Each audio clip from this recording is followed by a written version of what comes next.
Honorable Men Discord. Drake drops a new single. What did I miss? Let's talk about it. How you see yourself is how you perceived. I see a man strong, gifted, head strapping, never down on his knees, begging. Gotta make a way, even in my darkest hour. Say the odds against me was new. I would never cower. As always, welcome back to another episode. Hope everyone's enjoying their summer. Hopefully everyone's taking trips, jumping on planes, seeing new destinations, living a healthy life. And yeah. So Drake dropped a single, and I'm gonna go straight into it.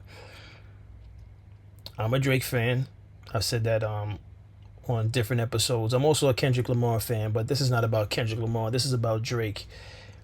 And I sat there for about 54, 57 minutes watching that stream that aired sometime.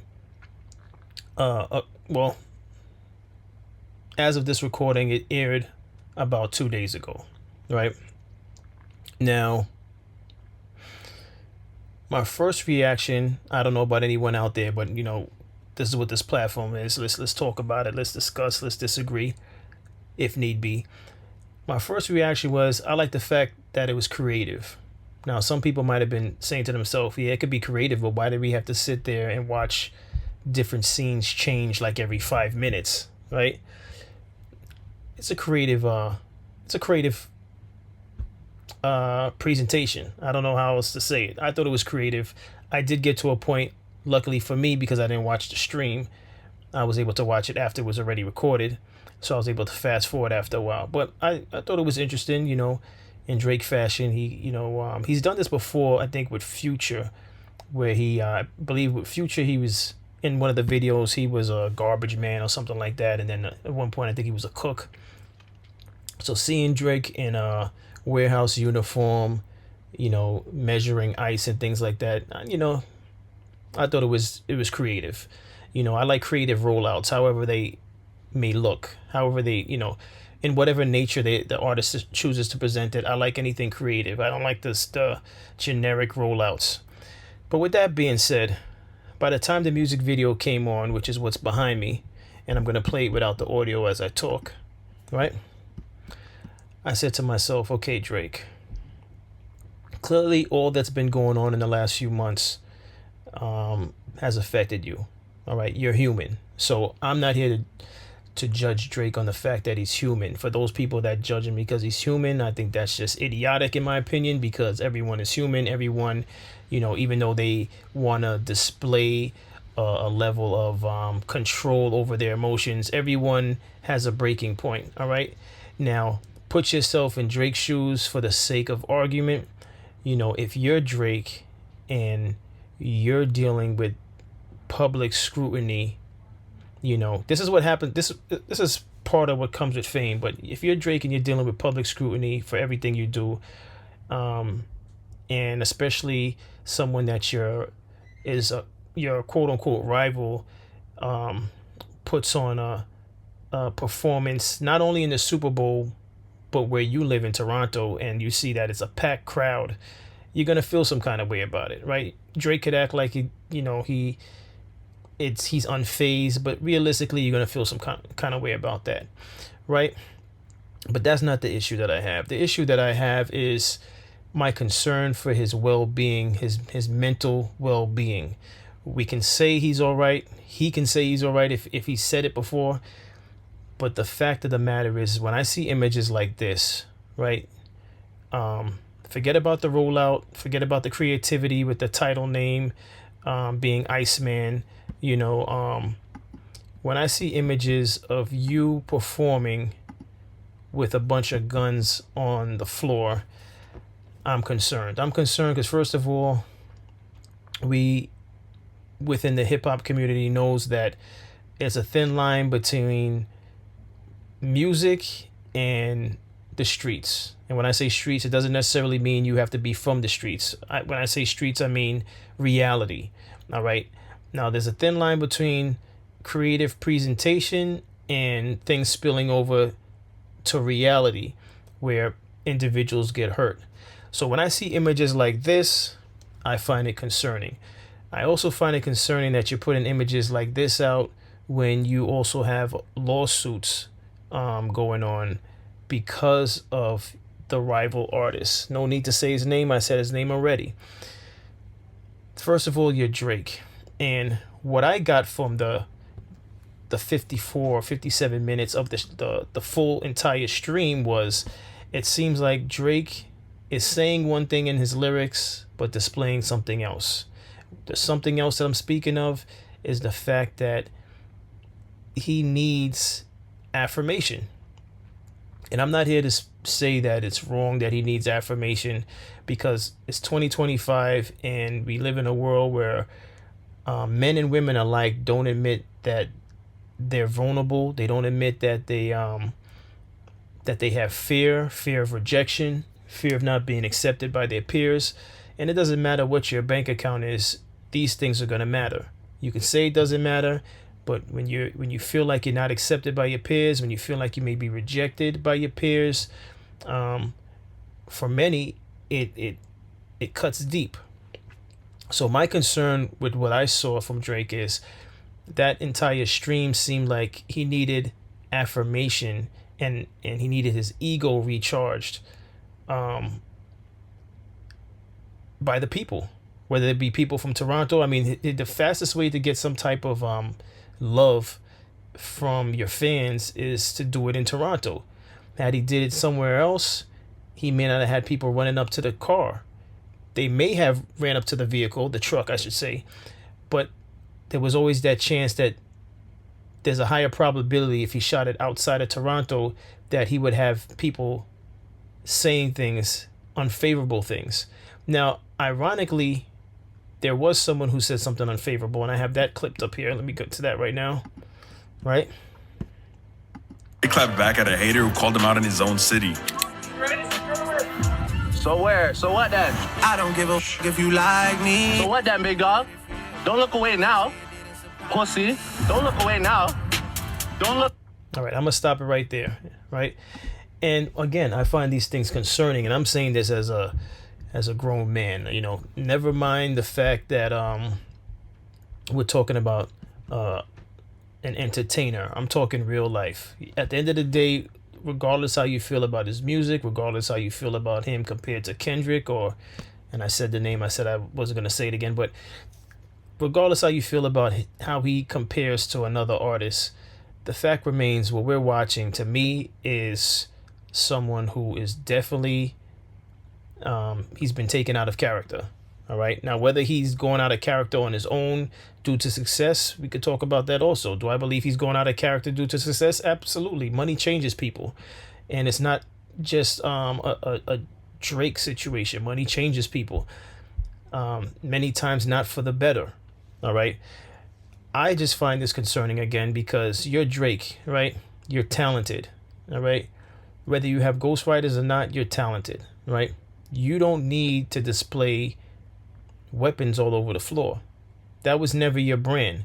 Another thing I find concerning is whilst the stream was going on, after the music video, towards the end when he's driving around in the ice truck, you know, at one point a fan says something to him. He shouts out the fans. He was shouting out a lot of the fans, like saying thank you and stuff like that. I saw him throw up like a gang sign. I'm like, what are you doing? All right. And this is, I blame some of this on some of the company that he keeps.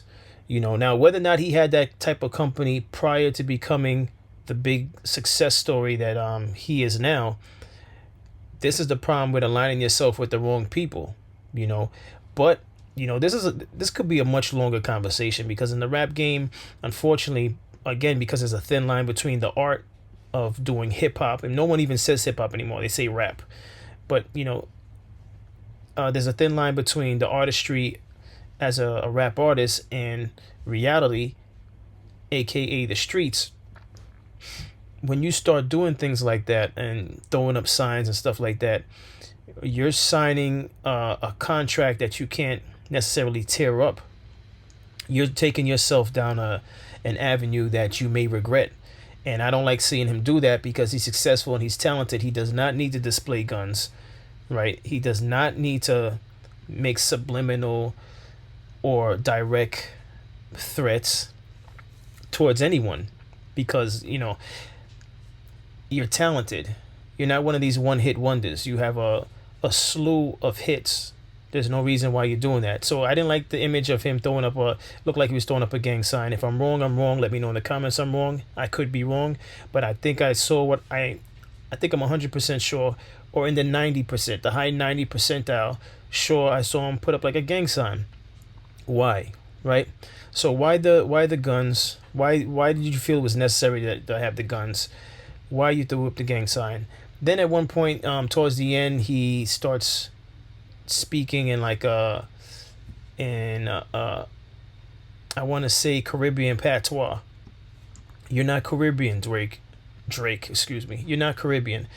A lot of this stuff just seems like he's off hinge to me, you know. And again, I'm saying this with no bias. I'm saying this as someone that's concerned, as someone that's a fan of his music, and someone that is just observing just odd behavior. Now, I haven't even gotten to the record. Do I like how the record sounds? It sounds good. It sounds in Drake fashion, but he's definitely speaking on, you know, how he feels about how everything's transpiring. But what I don't want to see from him, which unfortunately I think we may see in this entire project, hopefully I'm wrong, is we may witness a man speaking on the fact that he's hurt. You know, he could, regardless of what he's saying in the lyrics, like he's up and everything is good. You're hurt. You've been hurt. You're damaged, right? And that's not to say there's anything wrong with that. You know, you could disagree with me in the comments. You know, most great albums come from a place of real emotion, whether it's a heartbreak or whatever, you know. And it's not just in R&B, it's also in rap music. You know, you could deny it, but some of the best lyrics come from a real place, not from just something that you just, you know, you feel forced to make a deadline for your label, or you feel forced to make a party song. Most of the best records come from a real place, and he's clearly in a place where he has a lot to talk about, because he feels like he's been slighted, you know, and he's entitled to feel slighted. But what's everyone's thought, you know, on this? I mean, again, I just felt like this entire stream was Drake's way of showing the world and showing himself that look at all this love I'm getting. I'm driving the truck through, you know, Toronto, and people are running up to the car. They're happy to see me. You know, I have my image on jumbotrons in the street. You know, it's also him showing, look, I can do this. I could have a unique rollout, like driving a truck and have a security detail behind me and in front of me, and I could have my image on the. It's almost as if he was in New York. It's almost the same thing as if he was driving through Times Square. You know, obviously he has the money to do something like that, but it just seemed as though he's somewhat broken, and maybe he should have just took a time out to just not create music, or if he created music, maybe hold on to it, lay low for a year, go back, listen to the music, and see whether or not you still want to put out that particular music. Because this music right now, as his first single, What Did I Miss? You know, he seems like it just feels as though this is going to be one of many songs where he's addressing either fans, enemies, or, you know, his colleagues in the rap game, you know. And that would not necessarily be a real representation of what Drake can bring to the table. Drake is usually in the front of his peers as far as putting out music that is setting a new bar. He's usually at the front. And if he's focusing too much on the naysayers, I believe he's taking steps backwards. When he's, regardless of how anyone feels about some of the music his rivals, quote unquote rivals, have put out, I still think that Drake is still a top dog. No pun intended, but I think he's still one of the top guys out there that doesn't need to worry about what's going on behind him. He needs to put the industry in his rear view. He could speak on it on one record, but get back to being Drake, however that looks. If you want to make a song for the ladies, I know there was no Kia record, but that was from the joint project. But stick to what's been working. You know, they hated him for that, and it kept working. They hated him for making songs for the women, but it kept working. But that's my thoughts on this. I don't want to go too deep into this new rollout for What Did I Miss. I'll just say one other thing.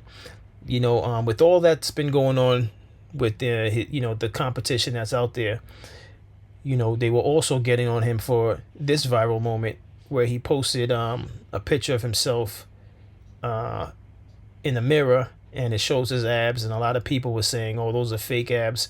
Do I believe it's fake abs? I think he definitely did some type of work to remove the fat. It does not look real. You know, I'm pretty sure he's probably denied it, but it does not look real. Not to say he's incapable of working out and looking fit or dieting, but that does not look real. I'll be honest with you, it looks like something off of like a Ken doll or something like that. It just looks plastic. All right, and I'm not saying that as a hater. It looks plastic. It doesn't look natural. But what's everyone's thoughts on this? You know, first of all, do you like the record? Do you not like the record? Do you think that this is a very concerning presentation that he's putting out? Does it seem like he, he's damaged, and maybe he should take time out for himself, maybe therapy, maybe spend time with family? One thing I do think is he needs to change the people that's in the circle, and that's a completely different episode. And that goes for everyone watching. Be very mindful of the people you have in your circle.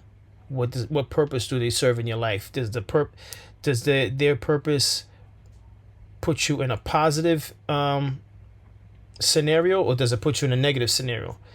Do they uplift you, or do they bring you down? Only you can answer that question. And that's a question for you to answer to yourself in your mind.